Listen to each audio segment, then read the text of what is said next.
బాధ్యత. ఈ కథను రచించిన వారు శ్రీ పాలగుమ్మి రామకృష్ణారావు గారు. ఈ కథ నవ్య వారపత్రికలో ఏప్రిల్ 2013లో ప్రచురితమైంది. కళ్యాణమస్తు అన్నాడు మాధవరావు కాఫీ అందుకుంటూ. థ్యాంక్ యూ అంకుల్ అని చిరునవ్వుతో జవాబిచ్చింది మాధవి. నేను సరిగ్గానే దీవించానా? ఈసారి కానిచ్చేయాలి మరి. ఏదో చదువు, సంప్రదాయం, ఉద్యోగం లాంటివి చూసుకోవాలి మరి. ఏమంటావు? మీరన్నది నిజమే కానీ అంకుల్, నేనెప్పుడూ అందం గురించి ఆలోచించలేదు. పెళ్లి చూపులైన ప్రతిసారి ఆ సంబంధం చేసుకోవాలనే ఉద్దేశంతోనే కూర్చుంటున్నాను. ఎందుకో కలిసి రావడం లేదు. అలాగని కాదు. మాధవరావు నసుగుడు నాకు చిరాకేసింది. వాడికి చాదస్తం మరీ ఎక్కువైపోయింది. పిల్ల సంగతి పిల్లలకు తెలీదా? మనం చెబితే గాని అర్థం చేసుకునే స్థితిలో వాళ్ళు ఉన్నారనుకోవడం మన భ్రమ. ఇంక ఊరుకోరా నువ్వు. మనం బయటికి వెళ్ళి పువ్వులు, పళ్ళు, పలహారాలు తీసుకురావాలి. ముందు ఆ కాఫీ కానీ. నీ దీవెనలు ఎక్కడికి పోవు. నాకు కోపం వస్తే వాడికి భయం వస్తుంది. ఈ ఊళ్ళో వాడికి చిన్నప్పటి నుంచి ఉన్న ఏకైక ప్రాణ స్నేహితుణ్ణి నేనే. ఎప్పుడూ మా స్నేహంలో దూరం లేకపోయినా ఊహామాత్రానికైనా ఆ భావానికి భయపడతాడు. కాఫీ 2 గుక్కల్లో ముగించి సరే పద అన్నాడు. మీ ఇద్దరు ఇంత ఎండలో బయటకు వెళ్ళకపోతే ఏ? నేను స్కూటర్ మీద 2 నిమిషాల్లో తీసుకొస్తానుగా అంది మాధవి. నా కూతురుకు నేనంటే అభిమానం ఎక్కువ. ఆ అభిమానం ఎంతంటే నా గురించి, వాళ్ళ అమ్మ గురించి అసలు పెళ్ళే మానేస్తానంది. ప్రతి ఆడపిల్ల ఇంట్లోనూ వయసు మళ్ళిన తల్లిదండ్రులుంటారు. అందరూ వాళ్ల కోసం పెళ్ళిళ్ళు మానేస్తామంటే లోకం ఏమవుతుంది? పెళ్ళున్న నవ్వుతూ ఆ మాటే అడిగేశాను. మాధవ్ మాత్రం నవ్వలేదు. దాని కళ్లల్లో సన్నటి నీటిపొర కనపడింది. తనకిష్టం లేకపోయినా మా వంగిపోతున్న నడుములు, దూరమవుతున్న చూపుల్ని అర్థం చేసుకుని పెళ్లి చేసుకోవడానికి ఒప్పుకుంది. రోడ్డు మీద నడుస్తూ అన్నాడు మాధవరావు. ఎదురొచ్చే జనాల్ని, కార్లని పట్టించుకోకుండా. ఏమిటా దిక్కుమాలిన ఆలోచన? నీ పిల్లకే బంగారంలా చదివించావు. 60,000 సంపాదించే సాఫ్ట్వేర్ ఇంజనీర్ని చేశావు. దాని అదృష్టానికి ఏం డోకా లేదు. ఇందాక ఏదో మాట వరుసకు అన్నాను కానీ నీ పిల్ల చాలా తెలివైందిరా. ఎలాగైనా నెగ్గుకొచ్చేస్తుంది. మన కాలం నాటి ఆడపిల్ల కాదు. నీకేం బెంగక్కర్లేదు. వాడు అనుకుంటున్నట్టుగా నాకే బెంగ లేదు. మారుతున్న కాలాన్ని, కాలంతో పాటు మనుషుల మనస్తత్వాల్లో వచ్చే మార్పుల్ని గురించి ఆలోచిస్తుంటే అడుగులు తడబడ్డాయి అంతే. ఆ మాటే చెప్పాను. మాధవ, గుర్తుందా 50 సంవత్సరాల క్రితం మన చిన్నతనం? ఇప్పుడు మనం నిలబడి ఉన్న ఈ బజారుకి, దీన్ని ఆనుకుని ప్రవహిస్తున్న ఈ కాలువ అవతలి ఒడ్డుకు దూరం ఎంతో తెలుసా? అప్పుడు ఒక కోసుడు. వంతెన పడ్డాక ఆ దూరం 100 గజాలకు కుచించుకుపోయింది. ఏం మారణమో! అప్పుడే ఎండ మాడుస్తోంది అన్నాడు మాధవరావు తలమీద తుండుగుడ్డ కప్పుకుంటూ. వాడి దృష్టిలో గ్రహస్థితిలో మార్పు లేదని చెప్పడమే అది. వాడేది ఆలోచించడు. ఆ క్షణంలో జరగవలసిన పని తప్ప మరో మాట లేదు. నాకు జ్ఞాపకాలను వాడితో పంచుకుంటే గాని అడుగు ముందుకు పడదు. కాస్త విసుగు ప్రదర్శిస్తూ చెప్పాను. సర్లేరా, చెప్పేది విను. అవతలి ఒడ్డున సంతలో అన్నీ చవగ్గా అమ్మేవారు కదా. మనం రెట్టింపు ధర పోసి ఇక్కడ కొనేవాళ్ళం.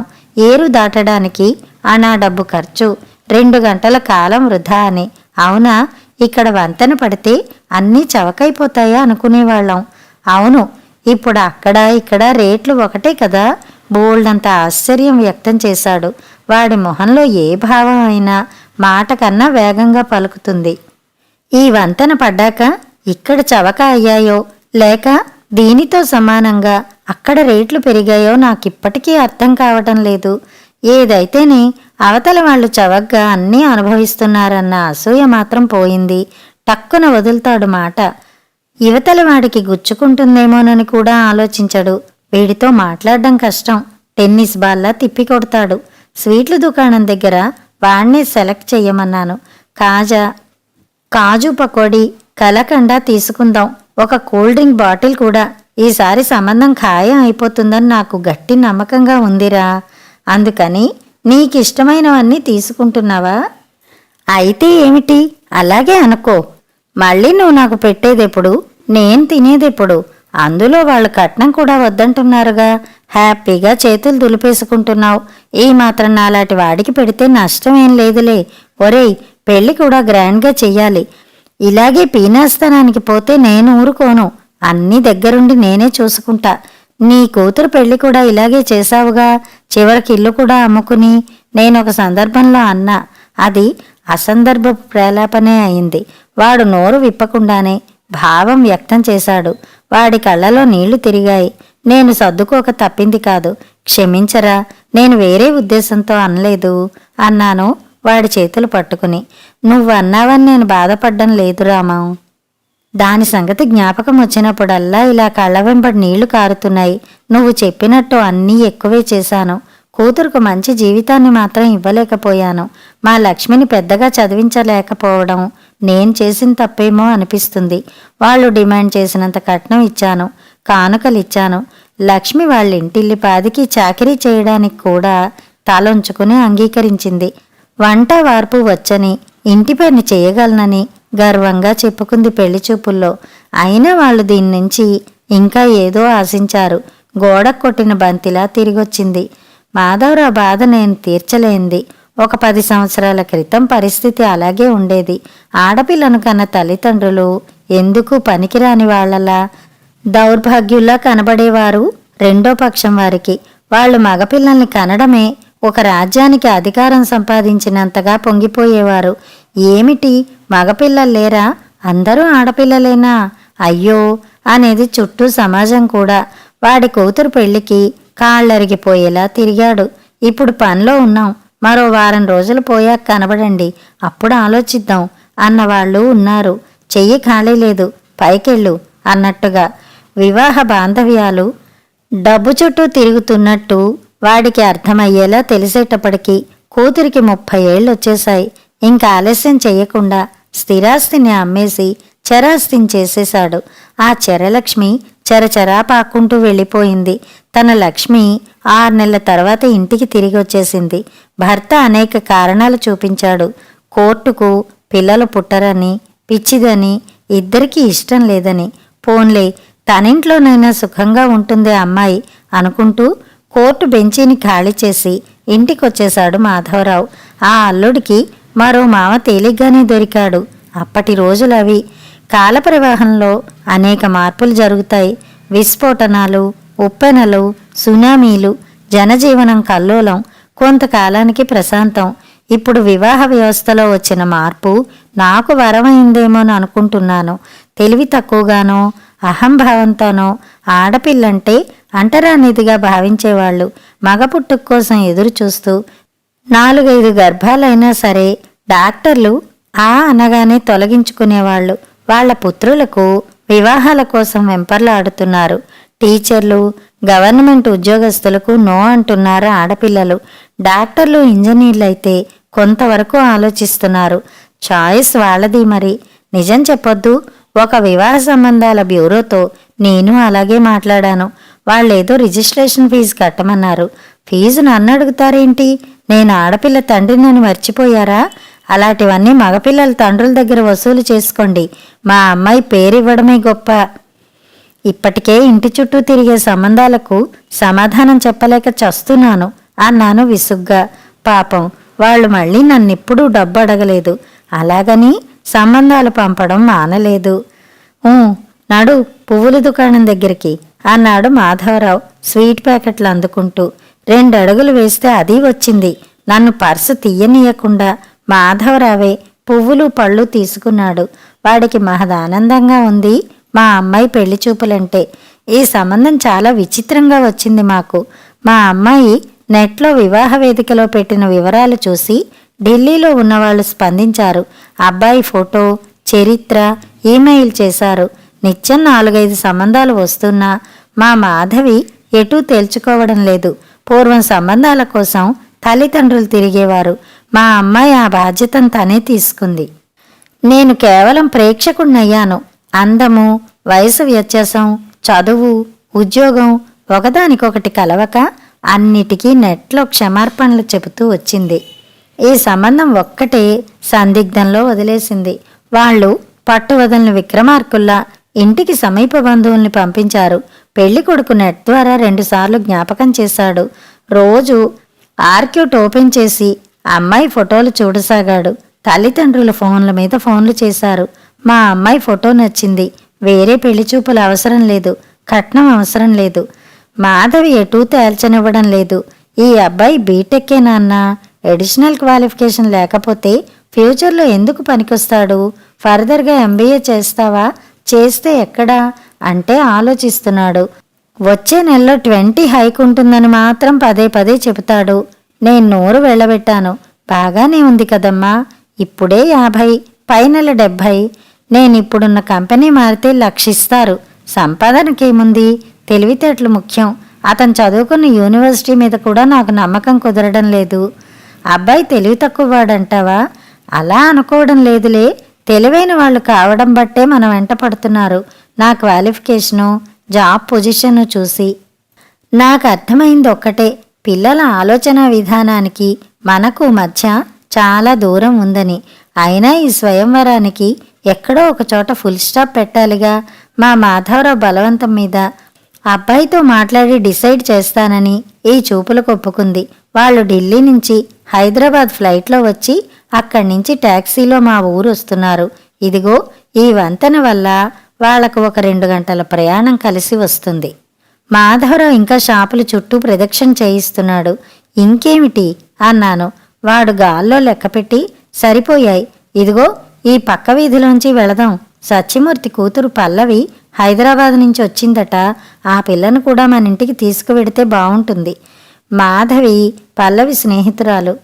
పల్లవికి క్రితం సంవత్సరమే పెళ్ళయింది. హైదరాబాద్లో 2 ఉద్యోగాలు, కాపురం 2 చేతులా సంపాదించుకుంటున్నారు. సత్యమూర్తి కూడా చాలా తేలిగ్గానే బాధ్యత వదిలించుకున్నాడు. పెళ్లి ఖర్చులు కూడా అవతల వాళ్లే పెట్టుకున్నారట. అప్పటికి ఈ ఊరంతటికీ ఇది చాలా వింతైన వార్త. సత్యమూర్తి అదృష్టాన్ని పొగుడుతూ సన్మానం చేసినంత పని చేశారు గ్రామస్తులు. గుమ్మంలోనే ఎదురైంది పల్లవి. విషయం చెప్పాక నిర్లిప్తంగా చూస్తూ అంది. అది కూడా బాధ్యతను నెత్తినేసుకుంటోందన్నమాట.